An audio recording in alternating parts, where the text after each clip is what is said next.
Hello, Mike Bodner here again with my 2019 Classic Royal Enfield 500 EFI. In this video I'm going to tell you about a really frustrating problem that it developed that had me completely confused for quite a long time.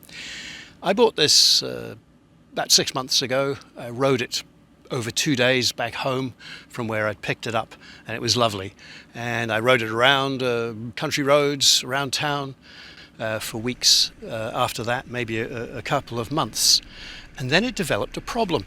It started hiccuping, it started missing, but not in the sense of the engine misfiring or backfiring or anything like that. What it felt like was that I'd be riding along at a consistent speed, let's say 50 kilometers an hour, 60 kilometers an hour, and it was almost like somebody had grabbed the throttle and turned it off. The engine would suddenly just die, and in response to that I would twist the throttle and it would come back, it would surge forward again, but within a few meters I'd be riding along, same thing would happen, and this would happen over and over again. I cannot tell you how frustrating that was. Well, actually I can tell you how frustrating it was, because I've been riding bikes since I was 15. And I've even got a motorcycle instructor's qualification. I know how to ride a bike, but as I was riding this thing along and it was displaying these symptoms, I must have looked to everybody who saw me like a novice, and not a good novice. The bike was just bunny hopping down the road as I tried to wrestle and wrangle with this issue where the throttle kept dying. So what were some of the clues as to what was going on? First of all was the spark plug. When I took the spark plug out, it was black, absolutely black. Now that's an indication that your engine is running too rich. You got your air to fuel ratio is wrong, and you've probably got too much fuel, not enough air. However, adjusting this in that respect, not easy, because you don't have a carburetor, you've got fuel injection. Now, on all the other bikes that I've owned in the past, most of them, shall we say, I've had 26 altogether. A lot of the earlier ones were British bikes, and they had a single amyl carb, and if you wanted to adjust the fuel air mixture, you just twisted the adjustment screw on the side. That was easy. Not in this case, though. This bike is quite sophisticated, and almost too sophisticated for me. So I wasn't sure what to do about the fuel mixture, and wasn't even sure that it was that. It was just a clue with the condition of the spark plug. But then I thought, well, maybe it's electrical. So I checked the battery, the terminals here, which actually you can easily get to without taking the battery cover off. And I discovered actually that one of them was cracked through, and the other one was in danger of breaking. So I took those off, cut off the errant bits, drilled new holes so that the terminals could be attached back properly. It didn't make any difference, but another clue that it probably wasn't electrical was up here, because you've got an engine management light, and as I was riding along, that didn't come on when the engine died. There was no indication at all.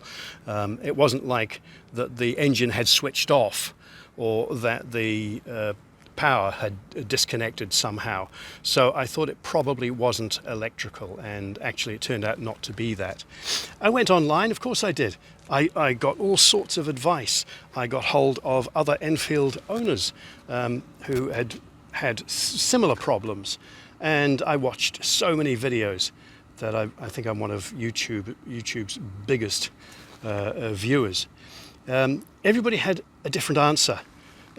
Here were some of the answers. One was, replace your electronic control unit, replace your computer on the bike. That's okay, no, because I don't know it's faulty. Another one was, replace your throttle position sensor. Now that one sounded quite sensible to me. The throttle position sensor is in behind the top of the battery in here, so you have to take the battery out to get to it, but it's quite easy to get, and there's only like one screw that holds it on. So I bought a new one from Hitchcock's in England. It came out, I think in the end with freight cost 114 New Zealand dollars. What's that, about £50 GB. Fitted it, and guess what? It made no difference at all.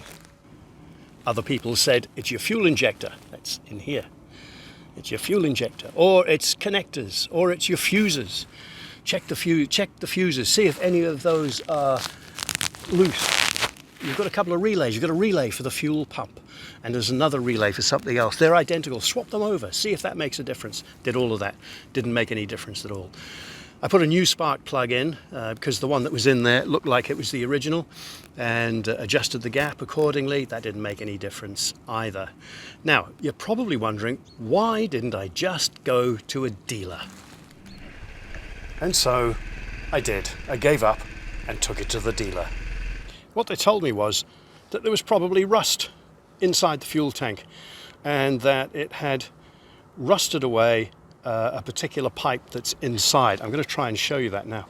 It's part of the EVAP, what's called the EVAP system. It's an emission control system on this motorbike, which is installed so that for export purposes it qualifies for the different markets that it might go to, where they have mandatory things like emission control. So see this pipe here that just sticks up right by the filler?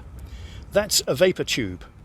It's not designed to have fuel in it. It's designed to take the vapors of the fuel from the petrol tank, and what it does is that pipe goes down to the bottom of the tank, and then it goes out of a pipe, I think it's on the other side, and it goes right down, coming round here, it goes right down to a charcoal filter, which is down here under the engine, I was told. I can't even see it, but I'm told there's a charcoal filter down here somewhere. And then what happens is there's another pipe comes out of the charcoal filter, comes back up, and then after those fumes, those vapors have been cleaned in the charcoal filter, they still exist, and they go into the engine to be burnt off. They go in separate to the fuel injector. That's the important thing. Now, what was happening was, I was told, that this pipe here, as it goes down inside the fuel tank, had probably rusted, and it had broken, and it was letting fuel in.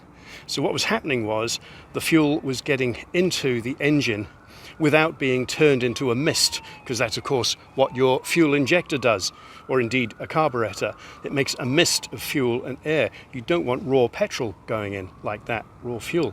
So that all made sense to me. But $850? Guess what I said? Yes, exactly. I can't afford that.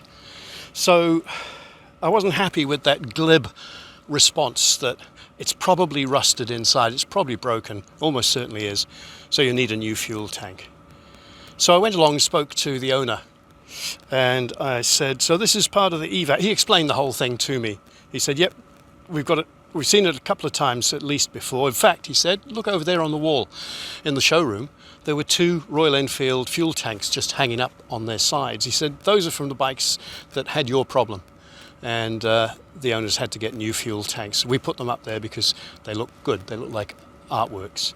Well, they do look good, but they needn't have been there, because I said to him, so this is part of the emissions control system, isn't it? This is the EVAP system. He said, yes. I said, so is that compulsory in New Zealand? Is it mandatory? And his jaw dropped. He said, no, it's not. So I said, well, let's bypass it.